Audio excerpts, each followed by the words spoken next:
seorang pendeta berdiri lalu melempar satu tantangan yang berani dan langsung menusuk inti. Tolong buktikan bahwa Al-Quran benar-benar perkataan Allah. Bukan pertanyaan ringan. Ini tantangan yang kalau salah jawab bisa jadi senjata makan tuan. Semua mata tertuju pada Ustadz Yusuf. Tak ada waktu menyusun kata, tak ada celah untuk menghindar. Dan yang terjadi benar-benar di luar dugaan. Dengan tenang, beliau menjawab lewat penjelasan yang sangat sederhana, tapi begitu kuat menghantam keraguan. Jawaban yang membuat ruangan hening. Jawaban yang membuat kita ikut terdiam. Tolong Anda buktikan bahwa memang Quran itu adalah perkataan Allah atau itu hanyalah sebuah tulisan-tulisan manusia. Itu yang Anda buktikan kepada saya. Kira-kira seperti itu pertanyaan dan kritik saya. Silakan. Oke, tepuk tangan dulu. Ya. Aduh. Tunggu waktu ya, teman-teman. Ya. Jadi ini teman-teman kita buka-bukaan di sini teman-teman ya. Karena ini udah benar-benar nggak adil ini teman-teman. Ya kita nggak bicara materi, kita bicara buka-bukaan. Ya Pak Ustadz harus mampu menjelaskan itu. Di sini teman-teman, saya disuruh membuktikan bahwa Al-Quran ini adalah firman Allah Subhanahu wa Ta'ala. Baik, saya kasih satu ayat ya, Pak Pendeta perhatikan nih. Wal bahril masjur ya. Atur ayat 6. Dan demi lautan yang dipanaskan, yang di dalamnya ada api. Oke? Nah, terjemahnya, dan demi lautan yang dipanaskan, di dalamnya ada api. Pak Pendeta, kita tahu di abad ke-6 tidak ada teknologi ya. Oke? Nabi Muhammad tidak pernah juga menyelam dasar lautan. Oke? Ya? Tapi, apakah betul Al-Quran mengatakan di dalam lautan ada api? Mari kita lihat faktanya ya teman-teman. Nih ya, di dalam lautan ada api. Nih, banyak ya. Kalau saya search ya, nih ya teman-teman. Nah, ya. Banyak ya penemuan-penemuan teknologi. Di dalamnya ada lava ya, lava yang bara apinya panas di dalam laut.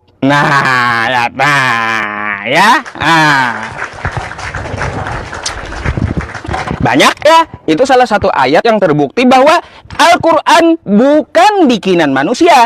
Sejak kapan Nabi Muhammad nyelam dasar laut? Coba, aneh-aneh aja.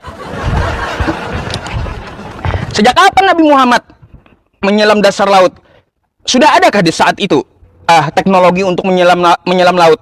Belum ada. Itu salah satu bahwa ayat tersebut bukan dari manusia, tapi dari Tuhan semesta alam yang memiliki langit dan bumi ini. Ya teman-teman. Yang bikin semua orang makin terdiam? Pertanyaan ini terasa rumit, seolah mustahil dijawab. Tapi Ustadz Yusuf justru membawa satu ayat yang sangat singkat. Atur ayat 6. Tentang lautan yang di dalamnya ada api. Sesuatu yang dulu dianggap mustahil oleh manusia. Dan setelah itu, beliau bukan hanya menjawab, tapi langsung melempar pertanyaan balasan yang membuat lawannya kehilangan arah. Oke, itu pembuktiannya satu Pak Pendeta ya. Kalau saya tanya di Bible, ada nggak kayak gitu? Nggak mungkin ya. Yang ada tiang langit bergoyang-goyang, kan gitu ya. Gitu Pak Pendeta. Terus saya mau bertanya dengan Pak Pendeta nih ya, tentang permasalahan yang Pak Pendeta bawa tadi ya. Ketika di Kisah Para Rasul 9 di situ, itu kan pengakuan sepihak dari Paulus gitu. Pak Pendeta, saya meminta Anda ya verifikasi yang langsung dari Yesus. Bukan Paulus ketemu cahaya, bukan. Ketemu katanya melihat Yesus berbentuk cahaya kilat di Damaskus. Bukan itu yang saya minta ya. Bukan saat di situ. Karena apa? Karena itu tidak ada bentuk Yesus di situ di Kisah Para Rasul 9. Itu hanya karang-karangan Paulus ya. Saya minta waktu Yesus diutus ke muka bumi, pernyataan Yesus, ikutilah Paulus gitu. Ada nggak? Padahal Paulus dan Yesus ini tidak sejaman. Kalau verifikasinya datang di langit, terbelahlah langit, ada kilat, lalu inilah alat yang aku pilih. Yesusnya mana? Akulah Yesus, ngaku kayak gitu. Pak Pendeta, kata Paulus ya, Paulus sendiri berkata, iblis pun bisa menjadi malaikat terang. Kan gitu. Iblis pun bisa berubah menjadi malaikat terang. Ya, bisa nyamar dia. Kita nggak bisa memverifikasi bahwa atau membenarkan yang ditemui Paulus itu adalah Yesus. Siapa itu? Ya, kilat yang di atas selalu ngomong. Bisa aja itu setan, bukan Yesus. Gimana sih? Jadi seperti itu Pak Pendeta. Yang saya minta verifikasi tertulis dari omongan Yesus sendiri, di mana Yesus mengatakan, Yesus memberikan mandat kepada Anda, ikutilah Paulus, ikutilah Yohanes, ikutilah Matius, ikutilah Lukas, ikutilah Markus. Sekarang giliran pendeta yang harus menjawab.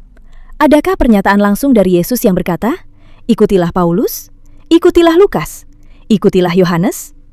Dan apakah jawabannya tepat sasaran? Atau justru tidak menyentuh pertanyaannya sama sekali? Perhatikan baik-baik di bagian ini. Baik ya teman-teman, tap layar teman-teman ya. Tap layar biar kencangkan layar kita, dan jangan lupa dukung teman-teman ya. Baik. Oke, baik. Saya sangat senang sekali, tetapi Pak Ustadz Yusuf ini ngalor ngidul kalau menjawab. Saya sudah memperingatkan tadi di An-Nisa 59, Al-Imran 31. Saya sudah memperingatkan tadi, tapi Pak Ustadz tidak mencermati peringatan saya. Saya sudah mengatakan tadi, saya sudah membaca ayat tadi bahwa itu tambahan. Di situ dikatakan sungguh berbahaya, sungguh kafirlah orang yang menambah-nambahkan apa yang tertulis. Di situ kan di Al-Anisa 59, Al-Imran 31 tidak ada kata Muhammad. Anda ulang lagi di At-Tur 6. At-Tur 6 Anda banggakan lautan yang dipanaskan. Lautan yang dipanaskan dalam api itu tambahan. Tidak ada kata itu di dalam teks originalnya pun saya baca. Tidak ada itu api. Dalam api nggak ada. Itu cuma ada lautan yang dipanaskan. Bisa saja itu suatu puisi yang disampaikan oleh para penulis. Karena begini teman-teman, Pak Ustadz bertanya, tulisan di dalam Kisah pasal 9 ayat 6 dan 7 itu bukanlah perkataan Yesus, tetapi itu adalah perkataan Paulus sendiri. Nah, saya bingung. Al-Quran sendiri pun bukan perkataan Allah. Kalau kita mau mirroring, Al-Quran itu bukan perkataan Allah. Ya. Kenapa? Karena Al-Quran itu adalah perkataan Jibril. Soal Jibril bilang itu dari Allah, itu urusan Jibril. Tetapi tidak ada verifikasi Allah berfirman kepada Nabi siapa, Allah berfirman kepada siapa.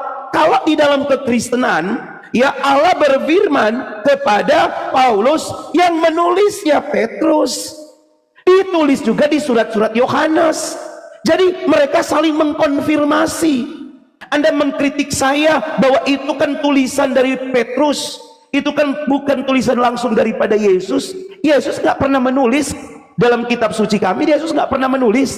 Seperti yang saya katakan tadi, kitab suci kami itu 2 Yohanes 1 ayat 1, apa yang kami lihat, ini kata rasul-rasul, apa yang kami lihat, apa yang kami dengar, apa yang kami raba, apa yang kami pegang, apa yang kami saksikan, itu yang kami tuliskan kepadamu.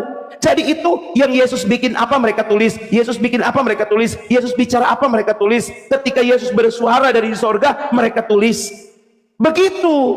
Kalau kita perhatikan dari awal sampai akhir, dua pertanyaan ini sebenarnya membuka cara berpikir yang sangat jelas.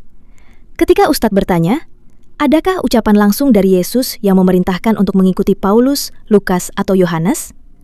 Yang dicari hanya satu hal sederhana, kalimat langsung. Dan itu tidak ditemukan secara tegas di dalam teks Injil. Bukan tafsiran, bukan kesimpulan, tapi ucapan Yesus itu sendiri. Sementara di sisi lain, ketika pendeta bertanya, apa bukti Al-Quran benar-benar firman Allah? Jawabannya bukan satu kalimat, tapi rangkaian bukti. Dari tantangan Al-Quran yang tak mampu ditiru manusia, dari isinya yang konsisten selama 23 tahun, dari fakta yang baru dipahami di zaman modern, hingga penjagaannya yang nyata dihafal jutaan manusia tanpa berubah satu huruf pun. Disinilah letak perbedaannya. Yang satu mencari satu pernyataan, tapi tidak menemukannya. Yang satu meminta bukti, dan buktinya justru sangat banyak. Ini bukan soal menang atau kalah dalam debat, tapi soal bagaimana kita melihat dalil, melihat fakta, dan menggunakan akal dengan jernih. Semoga dari pembahasan ini, keyakinan kita kepada Al-Quran semakin kuat, dan hati kita semakin dekat kepada Allah Subhanahu wa Ta'ala.